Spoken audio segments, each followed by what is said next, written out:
15, 16.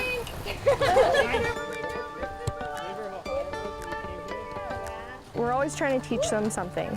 It's an interesting way to deal with behaviors. It's a different way to think. It's about having that constant connection with the kids, and again, having them know that we can be there for them and even be that one support for them if they need. A little hole, you're gonna push the ball into. You're gonna hear it click. There you go, awesome. The crew that I've got with me, behind me here, and all around us here, they are part of Project Sunset. And what it is it's a 26-week in-school curriculum based on experiential learning. So, you know, we're teaching lifestyle skills, we're teaching healthy risk-taking, resiliency, building capacity, self-regulation skills, things like that. You know, basically this program aims at reducing drug and alcohol use within youth without ever mentioning drug and alcohol use. I got involved with Project Sunset when I was a student teacher actually last year in a grade 8 classroom, and I went to a couple of their meetings and I thought it was a fantastic idea. Teaching these youth challenged by choice, taking safe risks, and doing it in an experiential, outdoorsy way, which really clicked with me, and it seemed to really work with the kids. Honestly, I never saw myself in this field. I was actually a trained welder until injury prevented me from doing it, and this opportunity came up, and I'm really glad I took it. I think I have a lot to offer the kids. I really enjoyed spending time with them. In our areas, the police are very involved with these projects, so police are a big aspect of this program, basically mobilizing a lot of the community partners to come in and participate within the program. Guys, listen up. There's a bunch of garbage over there. I need that picked up, put in the garbage receptacles, all right?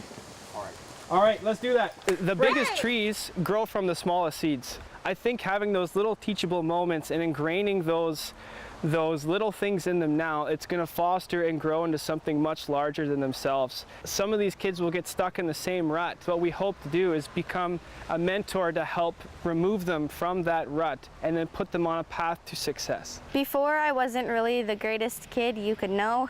I was hanging out with the wrong people. I wasn't really a good listener, and I just wasn't me. When I came here a year after, they started telling me that I was changing in the good way and that I was being a better person. I wasn't breaking the rules. I wasn't not listening. It kind of changed to me. How fun it is? Well, I couldn't describe that with one single word or 100 of them. It's really one of the best things in the world. It gives children like me the opportunity to go to places like this and further. These people empathize on outdoor learning, success. They'll teach you anything from how to start a fire to how to swim, to how to canoe. It truly is just, well, one very good thing. You have the other orange one ready. It's tenfold for the police because we really want kids in the community to be safe. We want them to be able to grow up and be contributing partners within our community. And this is one of the ways that we're doing that. We're getting out there, we're getting involved, we're building relationships with the kids.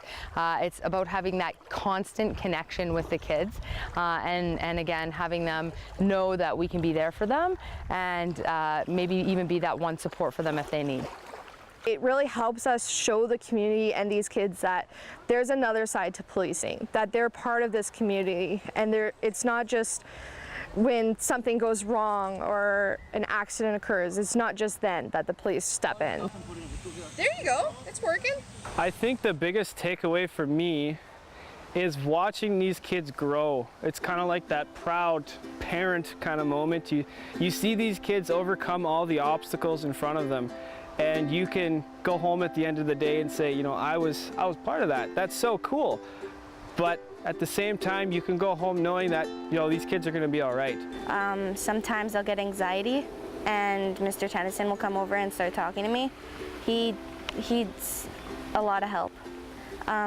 During the end of last week's or the weeks before Project Sunset, I was getting really scared and angry and just confused, and Mr. Tennyson kind of knew what was going on, and he came over and talked to me. It helped a lot because when I went home I wasn't so anxious and jittery.